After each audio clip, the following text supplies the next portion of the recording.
think like that, there's nothing to do but to tie you up every night.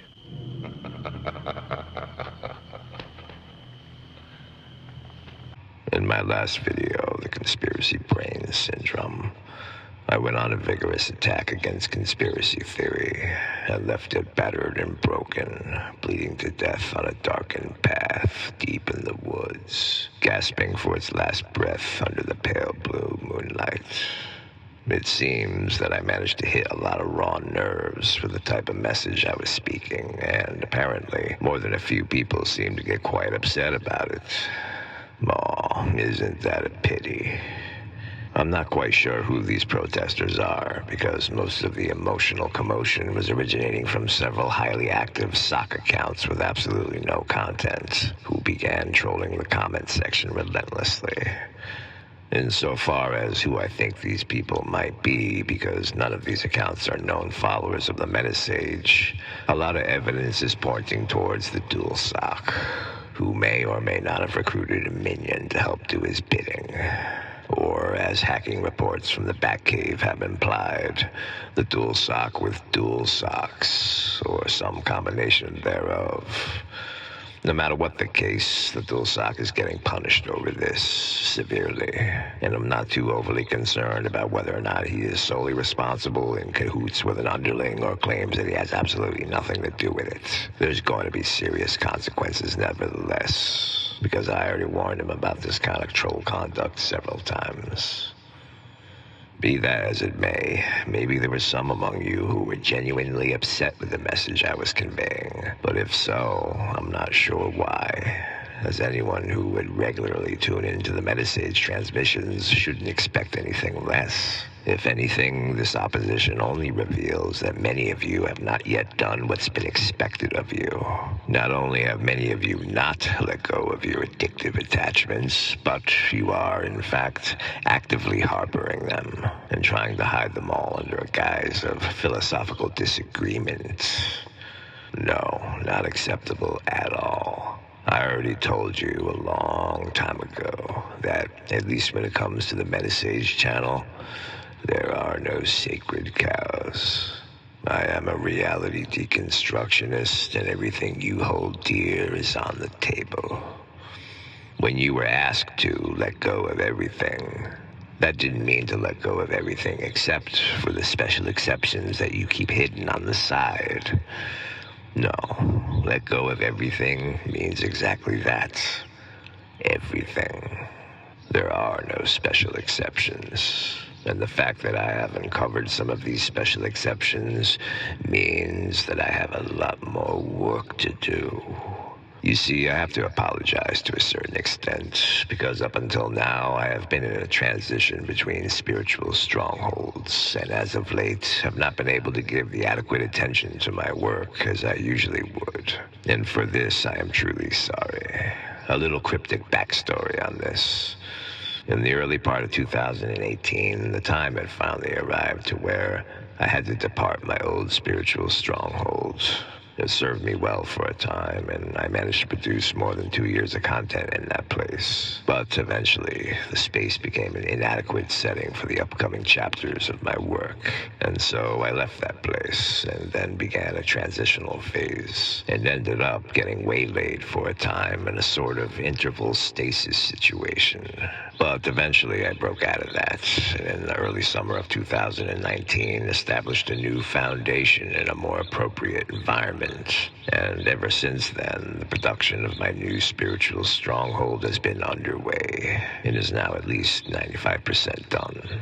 Complete enough to where I can now begin to refocus my attention back onto the pressing issues at hand, and start to bring everything back into clean, sharp order. I must clear away all the cobwebs, and cast out certain rodents, and begin the task of casting judgment on everything in the field of the mind space, and then decide the fate of everything that finds its place within the framework of this domain. Yes, I will be deciding what should stay and what should go. So let's hope that you can account for yourself, and have not been behaving like a shameless parasite. But anyway, getting back to the story being told here at hand. I was disappointed by some of the reactions people were having to the conspiracy brain syndrome video. Not only did it reveal the existence of hidden, clinging attachments, but there wasn't many arguments in opposition that didn't respond with either externalizations or yet even more conspiracy theory. It just goes to show that, no matter how meta you get, some people will never be able to see beyond the worm's eye view. It's just simply beyond their capacity. But how desperate they've become in trying to stop me from remaining lucid about the mind space.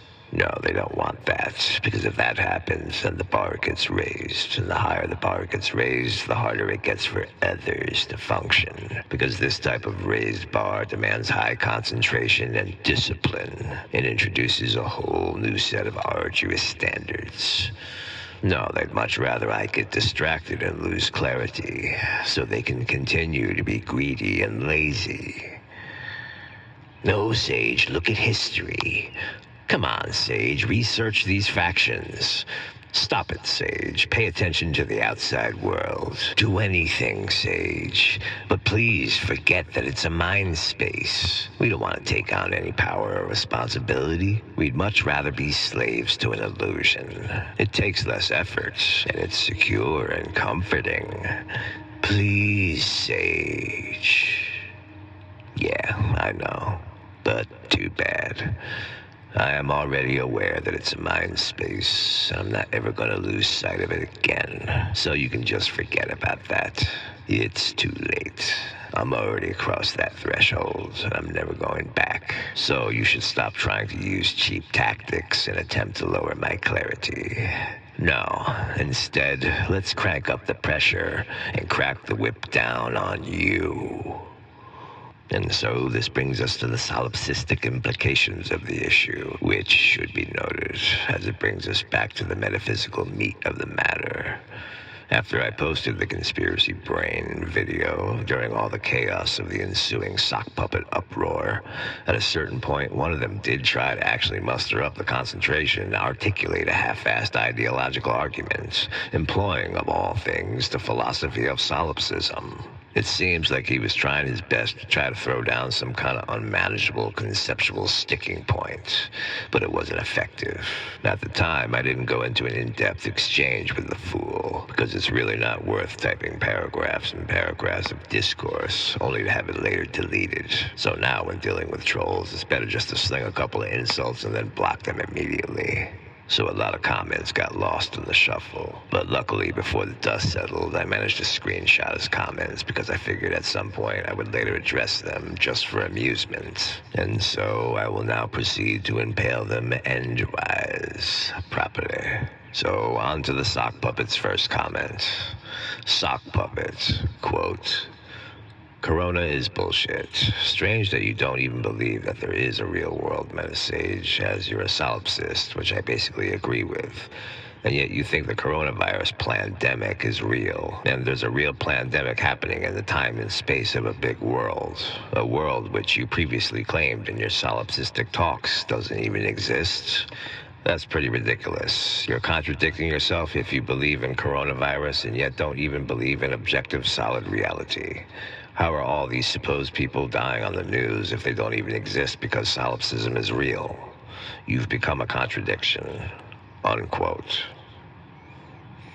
To this, I basically replied that my acknowledgement of the coronavirus doesn't translate into an endorsement of an objectively existing physical world. The sock puppet assumes this because he is, in fact, the only real materialist here who doesn't even genuinely subscribe to solipsism, so it's not clear why he was trying to elucidate its points. So I brought it to his attention that, even though the world is illusory, the illusory nature of the world doesn't mean the illusory events that take place in it are a deception. You want to assert that there's lies being told within an illusion, and the reason that they're lies is because it's an illusion. That's what you imply by this line of reasoning. If you really understood that reality is not in time-space, but is, in fact, a mind-space, then you wouldn't posit such a silly proposition. No, the world perceived through the senses is indeed illusory, but everything that happens within it is conditionally true. We say conditionally true to emphasize the illusory nature, while at the same time acknowledging the structure of illusion. Yes, there are illusory people in an illusory world, but the illusory world has illusory rules. If an illusory body steps out in front of an illusory truck, the illusory truck is going to crush the illusory body. It's as simple as that. So it would be real stupid to call the coronavirus a deception within the illusion when it's clearly a part of the illusory world and has the potential to kill you. Just as there are lots of other things killing people all the time. People are getting eaten by sharks right now. People are perishing of cancer and dying in car crashes right now. To this, the sock puppet replied with, sock puppet, quote, Metasage, you said someone right now is dying in a car crash. Wrong. Solipsism posits the only thing that you can prove to be real is your own consciousness. If someone calls you on a phone from Hawaii, you don't know they exist right now in Hawaii. All you know and can prove is that your phone has a voice of someone who claims to be in Hawaii right now. But you can never be in two places at the same time, and therefore you will never ever be able to prove that that person actually exists in Hawaii right now when you're somewhere else in the world talking to them on a phone. You are here and now and only here and now forever. So you saying someone is dying in a car crash right now is pure speculation. Solipsism holds that knowledge of anything outside one's own mind is unsure. The external world and other minds cannot be known and might not exist outside the mind. That's the definition right off of Google itself. So you're not a solipsist by saying someone is dying in a car right now, unless you can photograph it and are there in person. It's bullshit. Just like you claiming all these people are dying of coronavirus. And your claims break the code of solipsism and contradict it entirely. Unquote.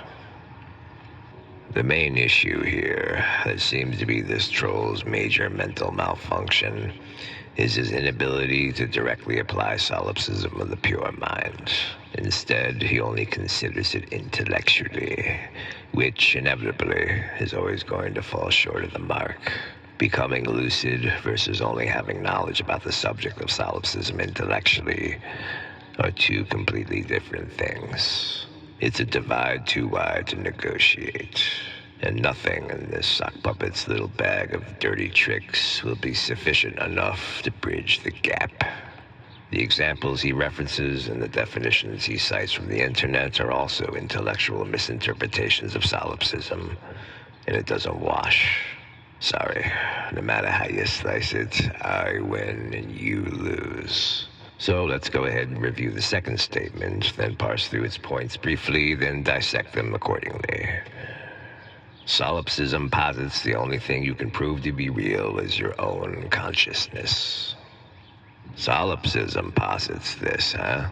Is solipsism an entity that can make assertions now? Silly enough on its own, but then you start talking about what you can prove. So I ask, who's the you referring to in this statement? Own consciousness? Who's the owner of this consciousness exactly? You seem to place a whole lot of weight in the existence of your identification with the ego personality. I guess that's why you could possibly think that this ego is the only ego you can be sure that exists, as if you are an ego that has an existence in the first place. This conclusion is based on a misidentification and is a common stumbling block for existential explorers who don't journey deep enough. No, you have not made the proper lucid connection yet. The entirety of the dream is a whole, and the ego personality is woven right into the very fabric of it. The ego is no different than those you refer to as others. Both are equally aspects of a dream, and this dream is found within the imagination of awareness. So, more aptly stated, the awareness of the dream is the only thing that can be known for sure to exist. Understood this way, there is no confusion. But even if we take this the wrong way and argue it out falsely in the way you originally wanted, I still win.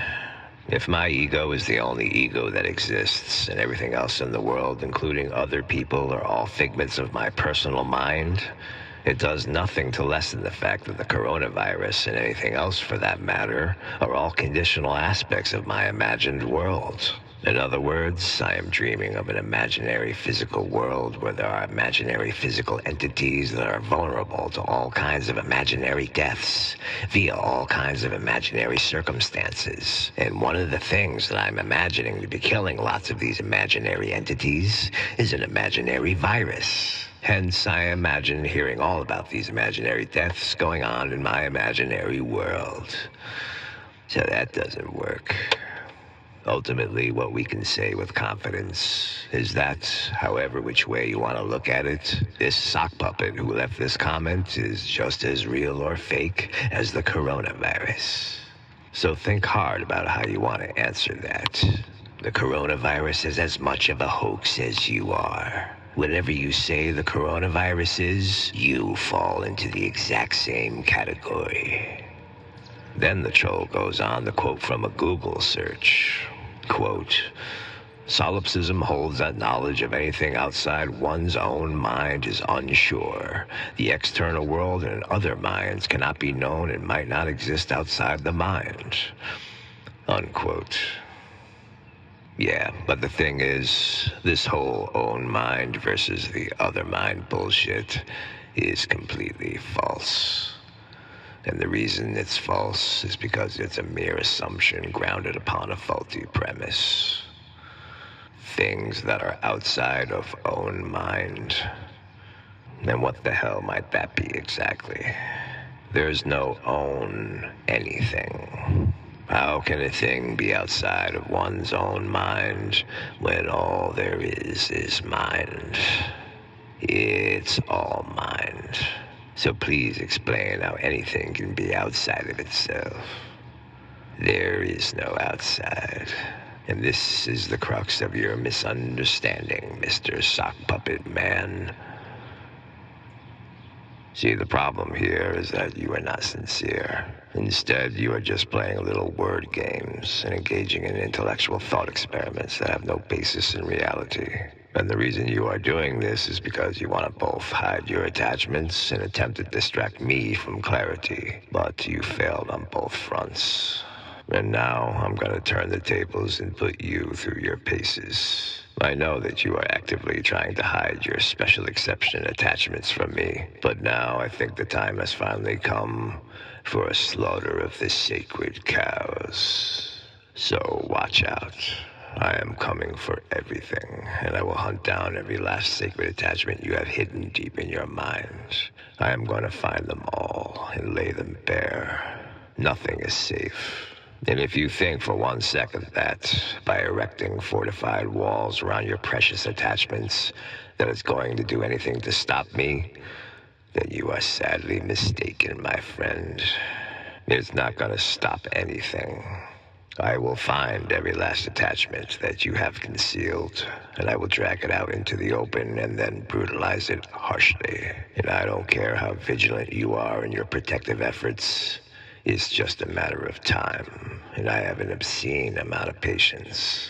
You have to go to sleep sometime, and when you do, I will break into your mind and search every nook and cranny of it until I have found all your hidden special exceptions.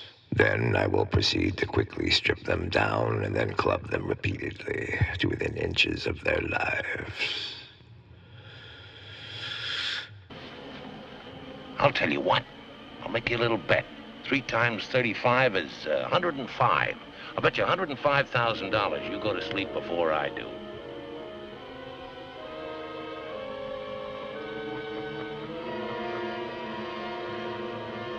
Ha ha ha ha ha ha ha ha!